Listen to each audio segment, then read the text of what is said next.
Hello dear students, आपका स्वागत है मेरे चैनल पे। तो आज हम कर रहे हैं वर्कशीट नंबर 35 का। कक्षा आपका है 8वीं 8th क्लास के आप स्टूडेंट हो, इसलिए मेरे वीडियो को देख रहे हो। तो विज्ञान का हम आज करेंगे, मतलब सामाजिक विज्ञान SST जिसको आप कहते हैं। विद्यार्थी का नाम यहाँ पे लिखना है, कक्षाध्यापक का नाम यहाँ पे लिखना है। डेट है 19 फरवरी 2021 के लिए वर्कशीट आया है। तो पार्ट नंबर हमारा वही है, राष्ट्रीय आंदोलन का संगठन 1870 के दशक से 1947 तक। ओके, तो इस वाले वर्कशीट में हम पढ़ेंगे। चलिए पढ़ते हैं। अगर मेरे चैनल में पहली बार आया हो तो चैनल को सब्सक्राइब कर देना, वीडियो को लाइक कर देना, शेयर भी कर देना अपने ग्रुप में। चलिए देखते हैं आज का वर्कशीट। भारत छोड़ो और उसके बाद। तो मैंने भारत छोड़ो आंदोलन के बारे में देख लिया है, पढ़ लिया है। अब देखते हैं उसके आगे क्या होता है, उसके बाद क्या होता है। तो महात्मा गांधी ने दूसरे विश्व युद्ध के बाद अंग्रेजों के खिलाफ आंदोलन का एक नया चरण शुरू किया। उन्होंने अंग्रेजों को चेतावनी दी कि वे फौरन भारत छोड़ दें। गांधी जी ने भारतीय जनता से आह्वान किया कि वो करो या मरो के सिद्धांत पर चलते हुए अंग्रेजों के विरुद्ध अहिंसक ढंग से संघर्ष करें। गांधी जी और अन्य नेताओं को फौरन जेल में डाल दिया गया। किसने? मतलब कि अंग्रेजों ने महात्मा गांधी और उनके अन्य नेताओं को फौरन जेल में डाल दिया जब उन्होंने सुना कि ये करो या मरो के एक और आंदोलन में जुड़े हुए हैं। तो उन्हें फौरन यानी कि फट से जेल में डाल दिया। इसके बावजूद यह आंदोलन फैलता गया।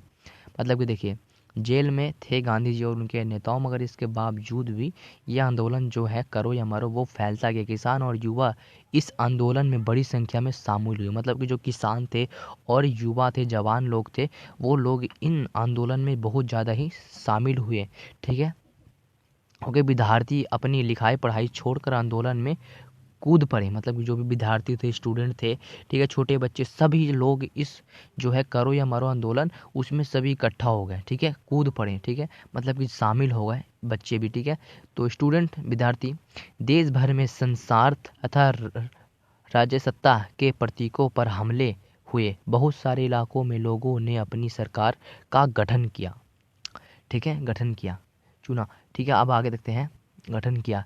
इन सब से निपटने के लिए अंग्रेजों ने बर्बर यहाँ पे दमन का रास्ता अपनाया। ठीक है, परंतु आखिरकार इस विद्रोह ने ब्रिटिश राज को घुटने टेकने पर मजबूर कर दिया। अब देखते हैं स्वतंत्रता और विभाजन की ओर।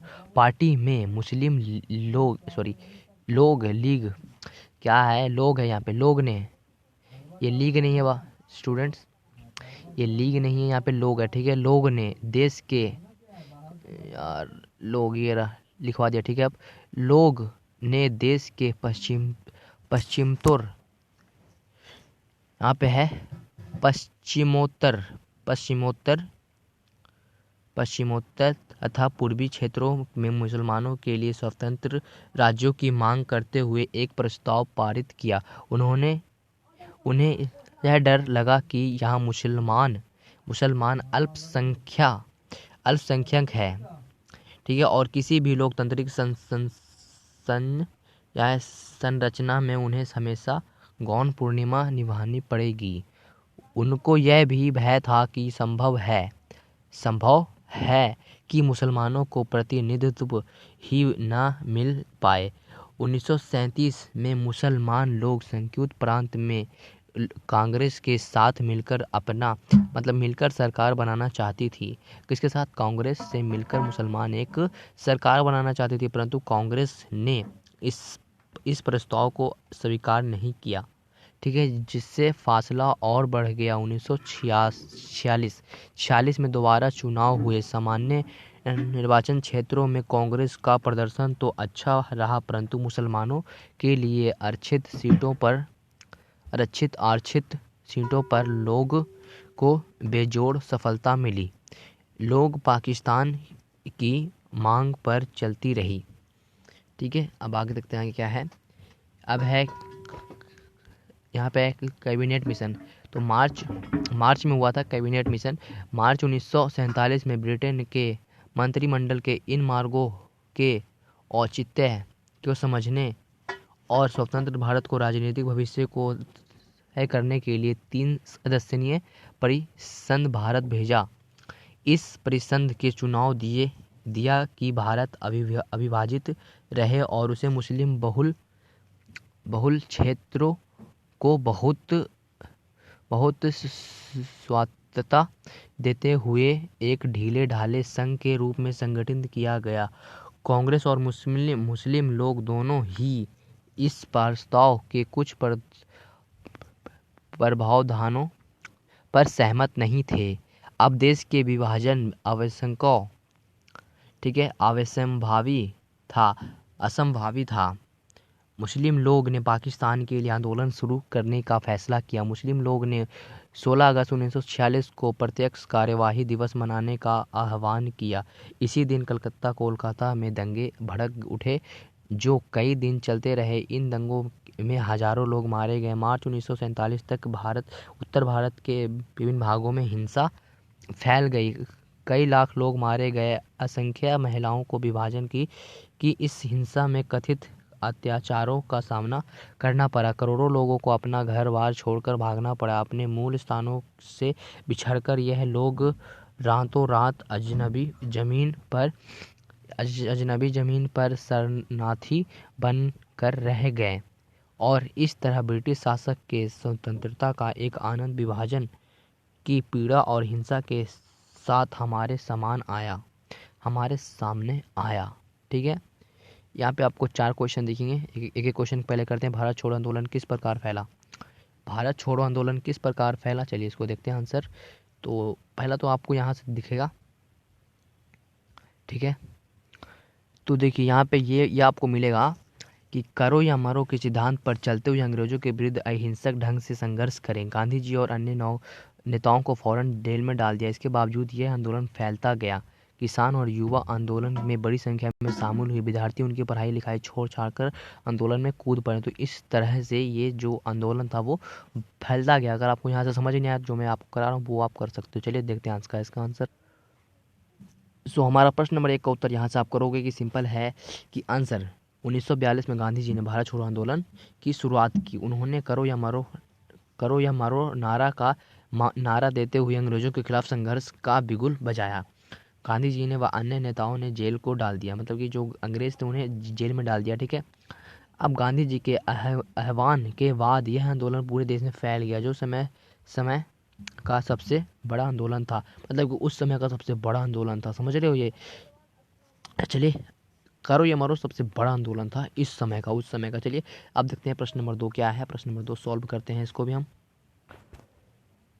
तो अब प्रश्न नंबर 2 कुछ इस प्रकार का था हमारा कि देखिए, मुसलमान लोग ने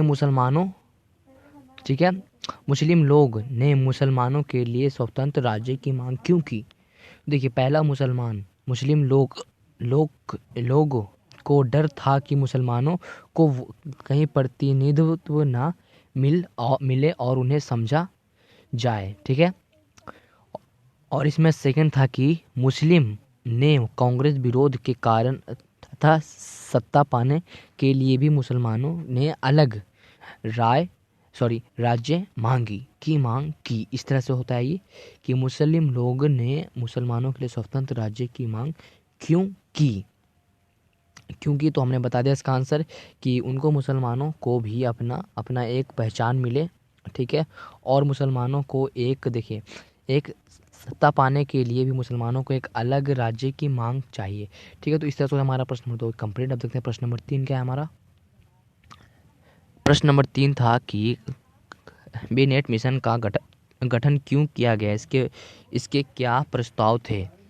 तो जो कैबिनेट मिशन था, स्वतंत्र भारत के भविष्य को तय करने के लिए कैबिनेट मिशन को भारत भेजा गया। कैबिनेट मिशन ने सुझाव दिया कि मुस्लिम बहुत इलाकों को यह